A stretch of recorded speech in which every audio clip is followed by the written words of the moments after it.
Tea Biz podcast delivers tea news that you need to know. A recap of the week's major headlines with commentary and cultural trends hosted by Dan Bolton. It is the voice of origin for tea professionals and enthusiasts worldwide.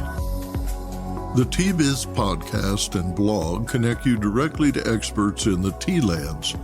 Listen as their voices reveal the news, innovations, cultural insights, and consumer trends that most impact the industry. Paired with Tea Journey, a digital magazine for tea enthusiasts, the Tea Biz portal is a global resource for everyone who loves tea.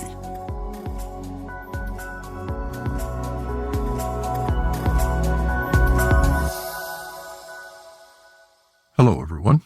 Here are this week's headlines. The UAE consensus calls for a transition away from fossil fuels. AVPA contest winners celebrate at a Paris Awards Gala. And Kenya budgets an expansion of tea blending and packing capability. Plus, tea blending is more tech-intensive than ever as the industry responds to consumer demand for more sophisticated tea blends and functional herbal beverages in convenient formats. Economies of scale favor manufacturers that have invested in robotics, automation, bottling lines, and environmental-friendly packaging solutions, explains QTrade Teas and Herbs CEO Manjiv Jayakumar. Last week, Jayakumar announced a friendly merger with Sun Garden Tea, a specialty tea wholesaler. Manjiv joins us this week to discuss the merger and current trends in blending, formulating, and packaging tea. More in a minute, but first, this important message. What makes a perfect cup of Ceylon tea? The perfect cup is from the tea businesses that ensure the protection of all the children living within their tea estates. We salute Kailani Valley, Telawakili, Bogawanthalawa, Harana, and Elliptia tea estates. Support Save the Children, Sri Lanka. A consensus of nations gathered in Dubai agreed this week that the world must transition away from fossil fuels. The language is measured, calling for a transition in energy systems, quote, in a just, orderly, and equitable manner, accelerating action in this critical decade, end quote. Measurable targets include, quote, triple renewable energy capacity globally and double the global average annual rate of energy efficiency improvements by 2030, end quote. The UAE consensus clarifies that oil, gas, and coal must remain underground to tackle the climate crisis effectively, adopting the historical document fiercely opposed by a record number of oil and gas lobbyists attending this year's COP28, also addressed the impact on human health for the first time. Economists debated the transition costs, and human rights activists pressed for relief for the world's rural growers. Scientists argued at length about concentrations of atmospheric CO2 and the root cause of temperature variations. But everyone agreed that a changing climate poses immediate health threats. During the two-week gathering, the United Nations organized its first COP Health Day, an event attended by ministers from 49 nations and senior representatives from 100 countries. Attendees debated and adopted a declaration of climate and health to tackle the health threats posed by climate change. Since then, 142 nations have signed the declaration, and $2.1 billion has been pledged to develop health targets, finance climate and health projects, and to help prevent the countless deaths that accompany each 1/10 of a degree of global warming. Business Insight. It was once thought that the mercury in thermometers had to cross the threshold of 100 degrees Fahrenheit to kill, but at 100% humidity, which is common in the tea lands, temperatures as low as 95 degrees Fahrenheit, that's about 35 degrees Celsius, are fatal. In addition to lethal humidity, high temperatures accelerate waterborne illnesses like cholera, which are more prolific, storms are more intense, and wildfires and landslides are more common. Prize winners from France, Netherlands, Sweden, Vietnam, China, India, Peru, and South Africa rub shoulders with AVPA jury members, consultants, journalists, and diplomats over a sumptuous buffet as recipients gathered to accept gold awards and gourmet commendations at the 6th International Tea to the World contest.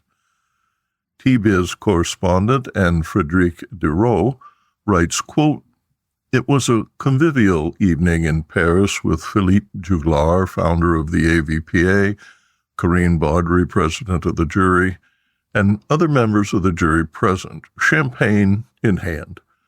Juglar described the contest as, quote, an interesting competition whose international influence is growing, with a quality significantly higher than the previous year, end quote.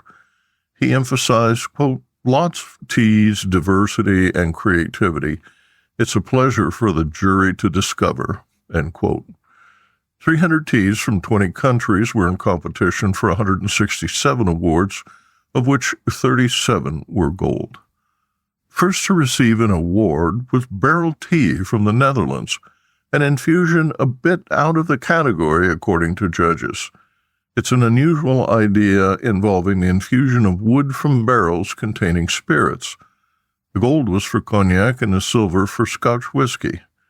Henry Kokek, the founder, is delighted with the recognition in the capital of gastronomy, which will enable him to establish the credibility of his 4 unique infusions: bourbon, cognac, rum, and whiskey. Among the winners, confirming the excellence of their selection, were Nguyen Shen from France and Sobica from Vietnam. Nguyen Shen won 2 gold gourmet medals for a spring Darjeeling from Figuri Tea Estate and for a scented creation called Bleu d'Ail, consisting of blue pea flowers with a ginger and citrus tone. Sobica won 5 medals and distinctions, including a gold gourmet award for an unflavored scented blend named Ogaba Panzu. The blend relies on the anti-stress and anti-fatigue virtues of GABA oolong. Quality and traceability are the 2 pillars of this tea house, highlighting Vietnamese terroirs and combining them with ingredients from all over the world to create a fragrant blend that often wins AVPA awards. See a complete list of winners and a photo slideshow of the event on the Tea-Biz blog. That's t-biz.com.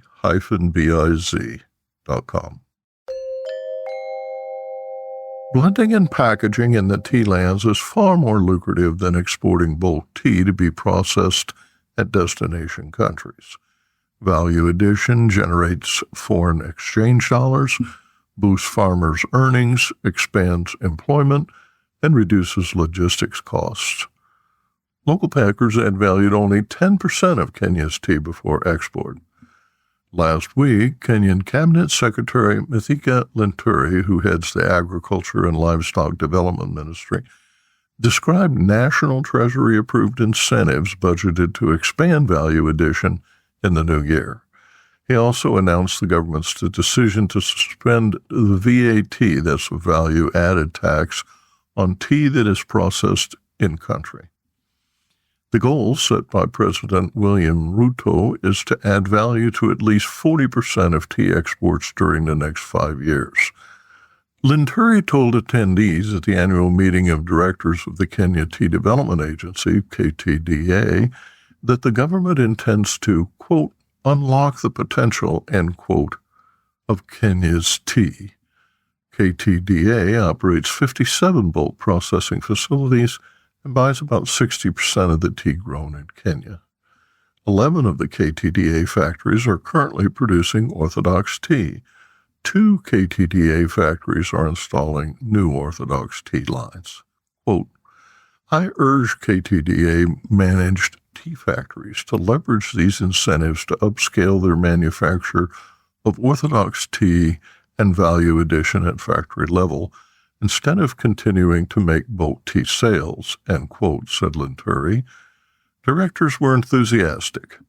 KTDA Holdings Chief Executive Wilson Mathura said KTDA's current business plan encourages greater diversity of tea offerings and targets specialty tea production. Quote, "Our focus is to deepen footprints in the key international markets. This allows us to diversify our markets and ease the reliance on black CTC," he said. Efforts to increase value addition in country date back to 1979 when Kenya created KITIPA, the Kenya Tea Packers Association. At that time, there were few domestic brands. KITIPA Pride accounted for 100% of domestic sales for a decade before declining to a 36% share in 2022. There are now 200 packers operating in Kenya, supplying teas to Somalia, Sudan, UAE, Tanzania, and Zanzibar, and overseas markets in the UK, US, and Japan.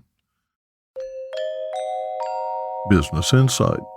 Cabinet Minister Lanturi urged KTDA to explore trade opportunities within the African Continental Free Trade Area. The tariff-free trade zone proposed in 2018 is still in the process of ratification by member countries.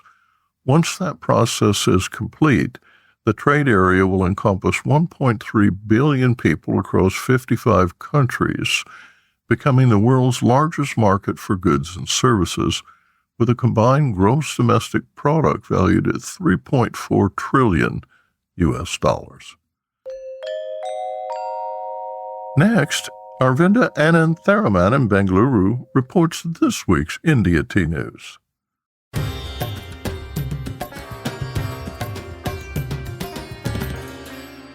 India Tea News for the week ending December 15, 2023. The Indian tea industry is looking keenly at regenerative agriculture. The sector seems to be looking keenly at adopting regenerative agricultural practices and achieving net zero carbon emissions. This week, the Tea Research Association, TRA, announced a partnership with Bhumitra, a soil carbon marketplace. The partnership is set to bring Bhumitra's expertise in regenerative agri practices to TRA members and enable them to generate additional income from the sale of carbon credits. Recently, Trustee of the Domestic Sustainability Code for Indian Tea also announced the addition of regenerative agriculture as part of its revised code published this year, offering its members a regenerative agriculture roadmap to adopt and follow. In other news, West Bengal Chief Minister visits the Duars. Chief Minister Mamata Banerjee visited the Duars this week following the state government's decision to award land rights to workers living and working in tea gardens and also building homes for them. The Chief Minister said that she'd handed the papers or pattas to 6,000 tea workers in the Alipurduar district. What should follow next, she says, is the process of identifying land in the tea gardens that can be allotted to them. 120,000 rupees per person is also being sanctioned towards house construction. So the tea population has a significant vote bank, and this move is considered to be a game changer for the current government. And lastly, we are looking at more focus on women's empowerment in Assam's tea gardens. The Women's Safety Accelerator Fund, WSAF, signed a memorandum of understanding with the Assam State Rural Livelihoods Mission on December 1st. To empower women in tea gardens and positively change their lives, this partnership will leverage opportunities that the State Livelihood Mission provides and focus on areas such as bridging the living income gap, equipping women and girls with crucial skills and innovative technologies, and also capacity building programs. The press report from WSAF included an added emphasis on developing alternative livelihood options to enhance the socioeconomic prospects of these communities. And now, a word from our sponsor. Hi, I'm Nish. I grew up in an organic tea farm and founded Nepal Tea Collective in 2016. Tea is not just a beverage for me, but a catalyst for social change, sustainably empowering hardworking artisans like my parents for the past 30 years. I'm on a mission to make the whole world aware of the goodness of Nepali teas and the good that comes from supporting growers in this remarkable land. If you haven't tasted Nepali teas yet, you're missing out. Our award-winning teas are making headlines, Find out why. Visit Nepal Tea Collective's website to get a free sample of this extraordinary taste of the Himalayas.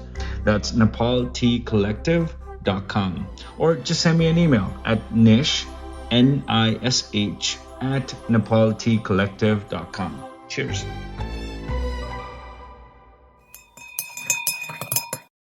Tea blending is more tech-intensive than ever as the industry responds to consumers seeking more sophisticated tea blends and functional beverages in convenient formats.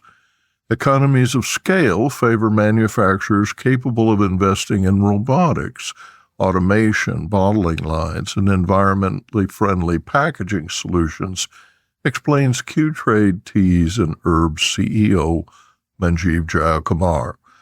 Last week, Jayakumar announced a friendly merger with Sun Garden Tea, a specialty tea wholesaler. Manjiv joins us this week to discuss the merger and current trends in manufacturing and packaging specialty tea.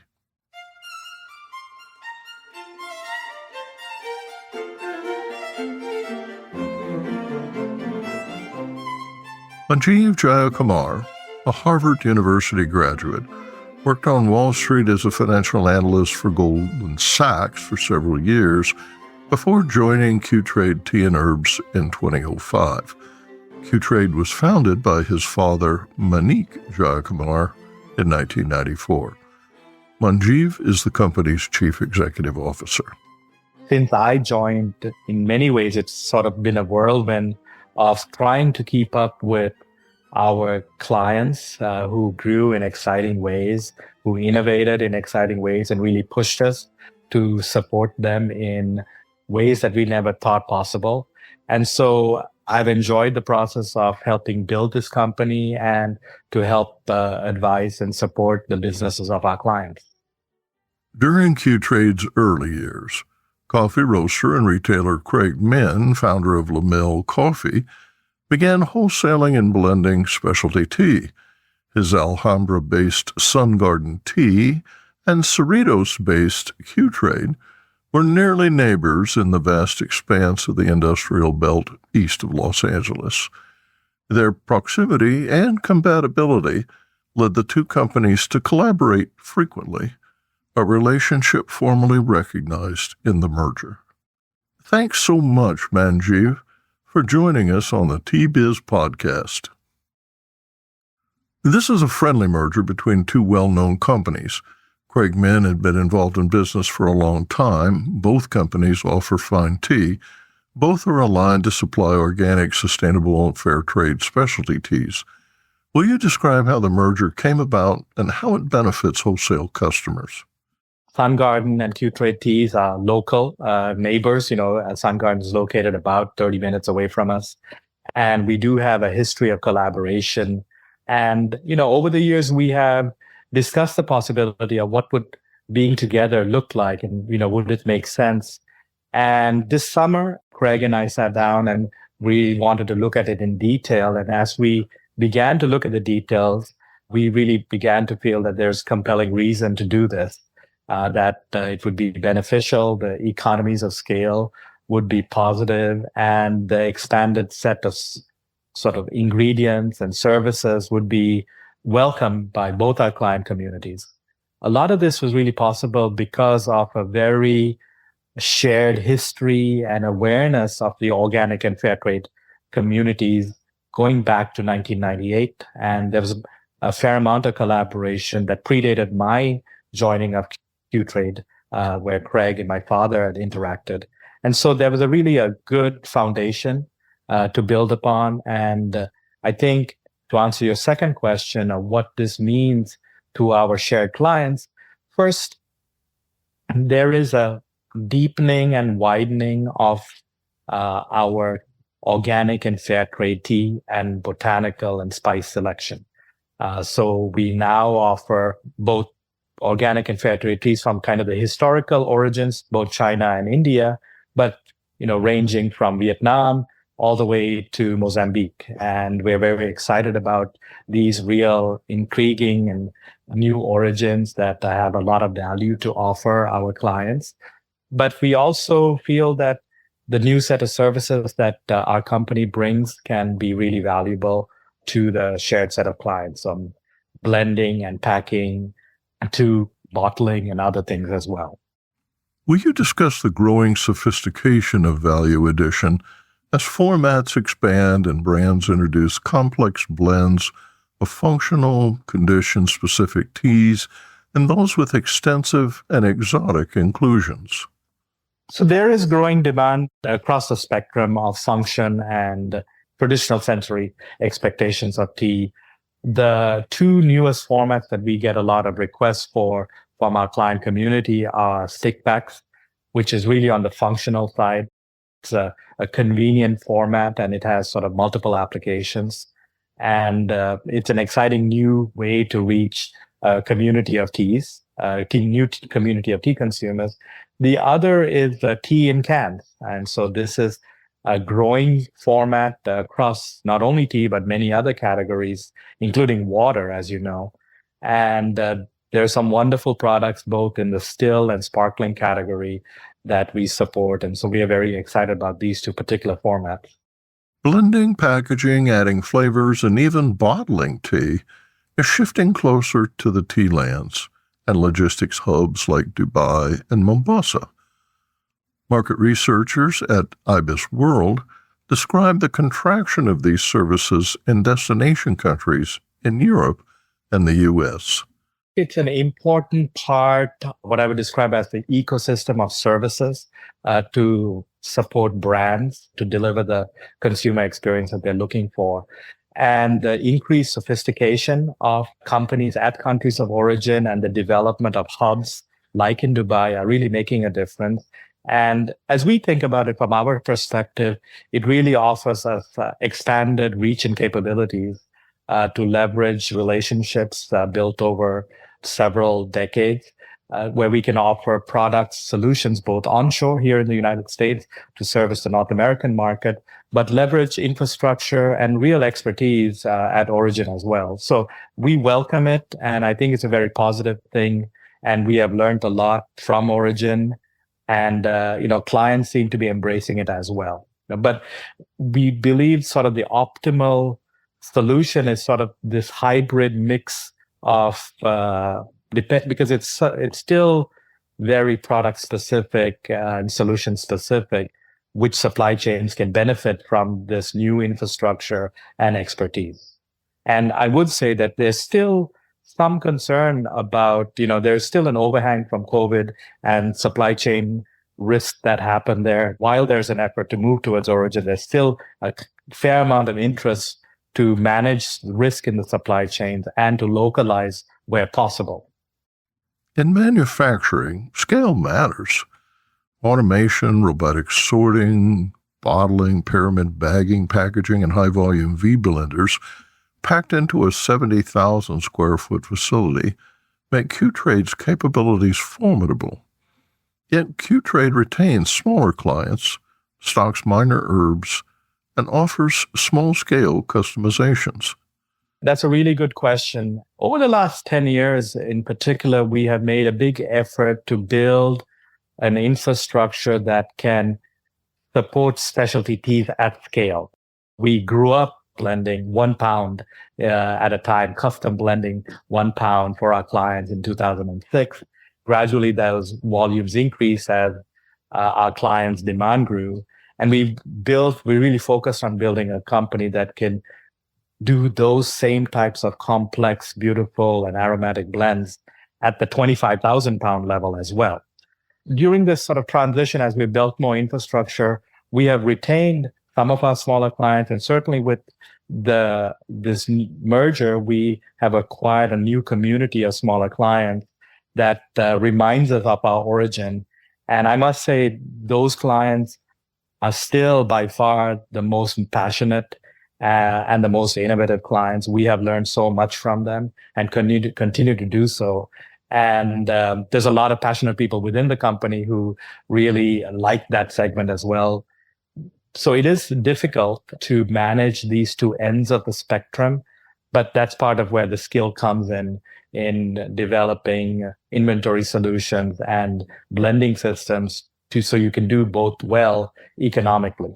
And it is a challenge, but that's what we hope to bridge. There is a persistent glut of tea, a veritable surging sea of mediocre commodity-grade offerings produced mainly by smallholders. Pinched between inflation-wary grocers and oversupply, the industry has seen exports flatten and tea prices depressed. Yet everywhere I travel in the tea land, small growers are breaking ground and breaking their backs, boosting yields. How has this impacted tea manufacturers? What can be done? It's a situation we've been watching with concern, but thankfully our particular ecosystem of supply chains, which focus on organic, fair trade, and specialty teas, while not entirely immune to this, has been protected. And I think sort of inherent in what has insulated them from this pressure is their focus on quality and long-term customer relationships. I'm not exactly sure how to transition kind of the pressure for yield that is driven by governments and understandably responded by small farmers to translate that into something more economically sustainable, because quality takes time. And it takes time not only to build quality products, but for clients to become aware that you are developing and growing quality products. So there isn't any short-term fix on the horizon that I can think of, except that quality and value addition and uniqueness does have insulation in this market because the commodity markets, as you mentioned, are somewhat saturated right now. There's ebbs and flows and, mix of cynicism and optimism. And for us, we remain long-term optimistic about the future of tea. We just feel that on the industry side, we have to be as innovative as possible to respond to changes in trends. And it forces us to be nimble and learn faster than sometimes we'd like to, but and change our business model to support this growth. So it remains a wonderful industry to be part of.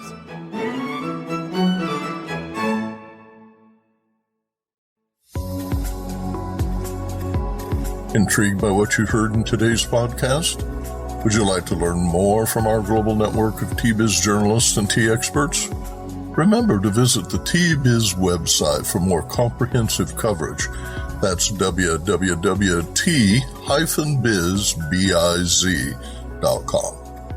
Thanks for listening. Farewell till next week.